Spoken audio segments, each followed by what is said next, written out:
Has Trump lost the plot? 020-7862-2222 is the number to get in touch on this one. The US president has put out a rallying cry to Americans after global stock markets took a battering in the aftermath of his tariff announcements. Mr. Trump posted this on Truth Social yesterday. He says, "We have a chance to do something we should have done decades ago. Don't be weak. Don't be stupid. Don't be a PANICAN." This is his word for people who are in what he calls a new party based on weak and stupid people. Be strong, courageous and patient, and greatness will be the result.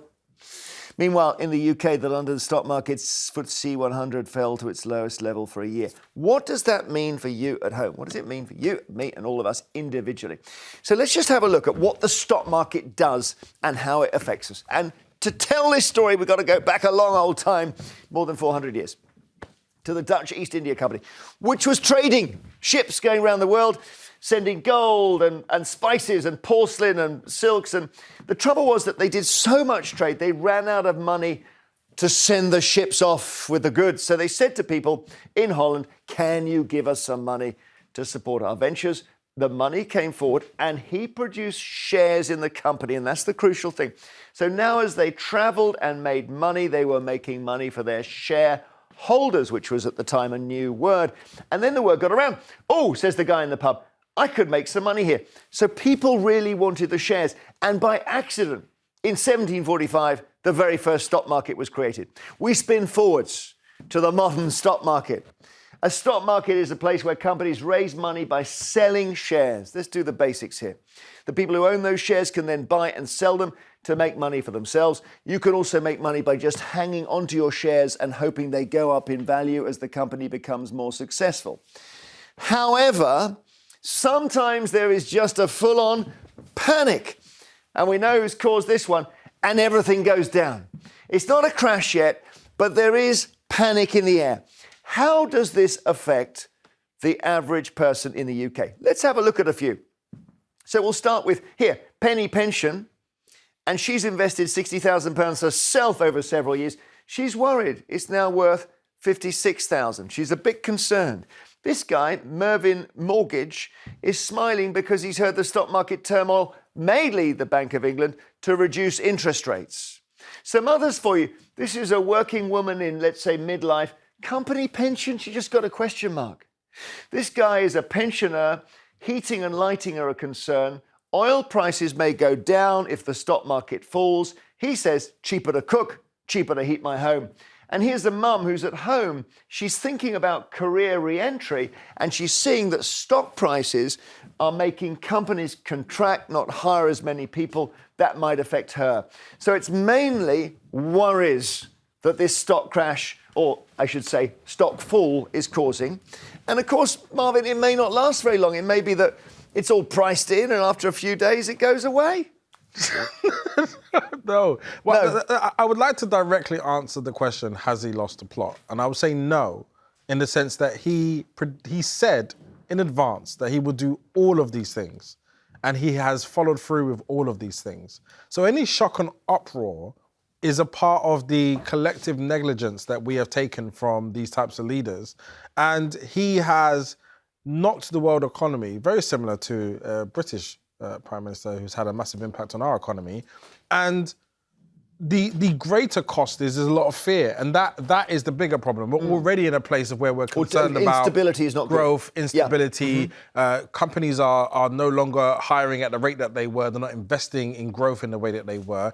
And this is another knock to that at a time when we need, some real stimulus of growth. I did, just before you say your bit, and I was the weekend listening to a podcast about where Trump got the tariff idea from. And it was before his first term. He was desperate for a big economic idea, and he's always wanted tariffs. And he said to his son-in-law, Jared Kushner, find me something that gives me some sort of economic structure to my thinking. And Jared Kushner went on Amazon and he found a book called Death by China by a guy called Peter Navarro.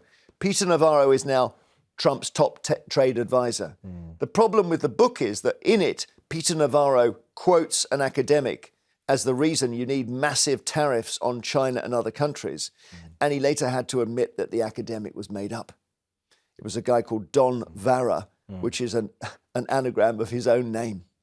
So it could well be that the person responsible for these ideas doesn't exist. And is it blowing your mind as well? To an extent, yeah. But, let's take some of the things you said. Lowest level for a year. I mean, a year, Yeah. It could bounce back. It's not a crash yet. Well, it's not a crash yet. If you look at the fall here in this country on Black Monday in 1987, much bigger, much bigger. So all I would say from that is that I think both Starmer and Trump are right when they say, don't panic. It is not as if it's irrecoverable. Nevertheless, I think it is very serious. And the one that, of your pictures of various people, all that may change, but the one that I think is quite a serious one was your re-entrant, going back into the market. Because I think this is going to have an impact on employment. And that is not going to be right by Tuesday afternoon. We are going to have that. We are going to suffer economic effects. But do we need a massive global panic? I would say no. And I think I don't generally say things in favour of Starmer, but I think he's got it absolutely right when he says no trade war, just deal with this. I mean, he's used the expression cool heads, and I think he's right. Yeah, he's suited for that. It's funny, one of the figures we gave in the graphic was called Penny Pension, and she had £60,000 directly invested in the stock market, and she wants to retire, and she's worried. Actually, as it happens, that's not a very British type of person. We don't tend to do what the Americans do. The Americans have a thing called 401ks, which are their pension funds, and they often are directly invested, and they're looking at them every single day on their phones. Yeah. And that's why you've got this bigger panic. We have a different sort of structure here, and also pension drawdown is over time, during which time the pot can recover. So it's not as immediate. I think the immediate effect we will feel will be on employment. OK. Bill is in London. Bill, has he lost the plot? I think he has. Totally. Tell us why. Well, China are selling steel to America, let's say $100 a tonne. Yeah? Yeah. He now wants to charge China $67 for that import. So really, China are selling a tonne of steel for $33. They're losing out. Now, let's get this China figure right, because he had 37% tariff existing. He put 50 on that, or he may put 30 on that, but I thought he put another 50 on it. That was the question. So I think so it's potentially, Bill, the price, if his threat comes through, the price more than doubles. And you think that's crazy? Yeah, it is, because China are not getting $100 for a tonne of steel. If they've got to pay America $67 for that import, they're actually selling the steel for less. It's interesting, isn't it? Well, yeah, they are. Oh, they'll pay the American government if they import it, but maybe their customer flees the scene because they don't want to buy it anymore. What do you think? Well, I don't know how this works. I mean, there's going to be an impact on the States itself, because people won't want to buy imported goods. Now, I mean, in Trump's world, what then happens is they buy American goods. That's fine if the option is there and if businesses can access raw material that way. But, I mean, there will be a big impact. But all I'm saying is I don't think, it's the end of the world tomorrow morning. I think this is something we've got to work through. Yeah, OK. Well, it's interesting the Chinese are doing rather the opposite of us in that they are properly doing the thing you see just before a fight in a bar where the guy puts his drink down. They've just done that and they're squared up. So they're not mucking around. Thanks, Bill.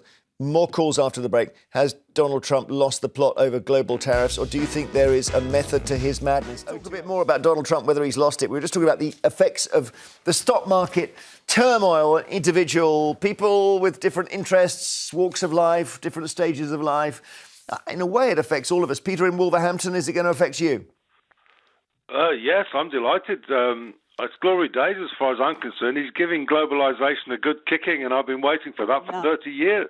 Well, yeah, if companies go down, if there's turmoil, it will get harder for the government to borrow, and they'll be less able to pay out to people who, let's say, are on welfare. Yeah, but they're cutting welfare anyway, so it won't make any difference to me. They've already done it. Well, OK, so are you on welfare yourself? Yeah. OK. It might make a difference if they cut it again. Well, I mean, we're all going to have to take our chances, but my position is I hate globalisation. I'm surprised that Anne isn't more sort of supportive of Trump giving globalisation a good kicking. Well, yeah, he has. You're right. He has done that, hasn't he? He's done that, yes. I mean, but the question is the impact on, the impact that it creates. I mean, I'm very anti-globalisation, and I mean, Peter's right, he has done. Yeah, very. Really? But, yeah. Well, yeah, because I mean, we're ruled by an awful lot of people. Why don't you want to get beans from Kenya? No, hang on. I don't want to be ruled by the World Economic Forum, by the World Health Organization. I actually want Britain to take its own decisions and buy its own beans from Kenya, it's not going well which it can do far more easily now. And thank heaven for Brexit, we've only got a 10% tariff. Okay. And what you may find is that companies in Europe, I mean, if this proves to be a long-term issue, what you may find is that companies in Europe think, oh, good, we'll go over to Britain, because there we'll only face 10%. Well, that's a good point, Peter. He's killed globalisation in some parts of the world, but we may find we benefit from it. Well, I think the world has changed. The exciting thing is something's actually happening. He's got the guts to make something happen that's more interesting than the last 30 years of this abstract, massive, mass sort of immigration mayhem, Well, yeah, but I mean, globalisation, we have become richer.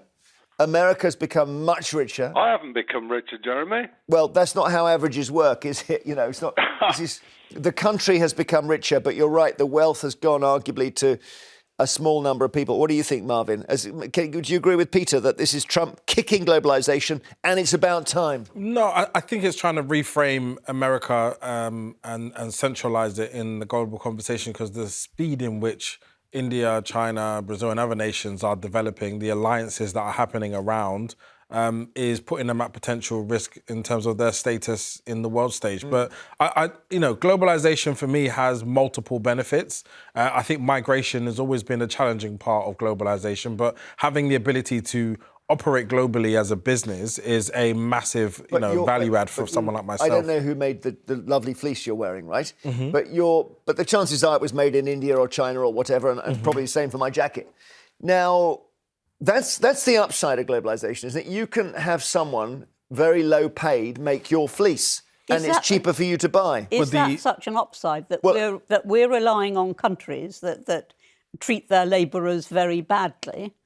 When we could, if we were buying British, be giving a boost to British industry where workers are treated much better. Well, exactly. And that's the whole thing, isn't it? Now, the problem is, if you go to buy that fleece from someone in Britain, unfortunately, we've experienced in the 70s that when we make our own stuff and there's no market, it's really rubbish. Yes. Yeah. And British Leyland was the example of that, the car maker. And I genuinely feel like there is a lack of governance whenever we have looked at globalisation. So for me, it's about a pairing of outsourcing particular skill sets that are better made elsewhere.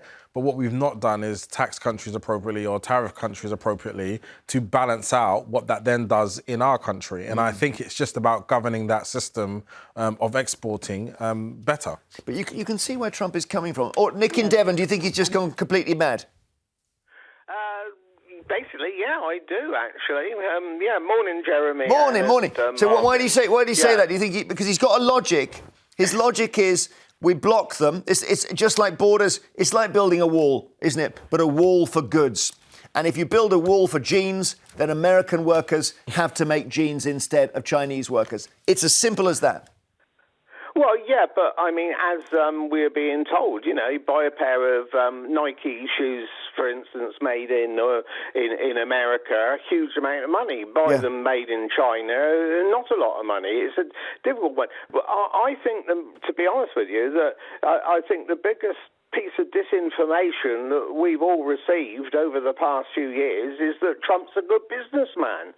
I mean, I think that when you look at him and you hear what some of his strongest advisors and supporters are saying at the moment, he's playing roulette with all of us, with the world. I mean, in fairness to him as a businessman, he bought a lot of property in New York when the market was completely crushed. And that's a great way to make money because now New York City is the greatest city in the world.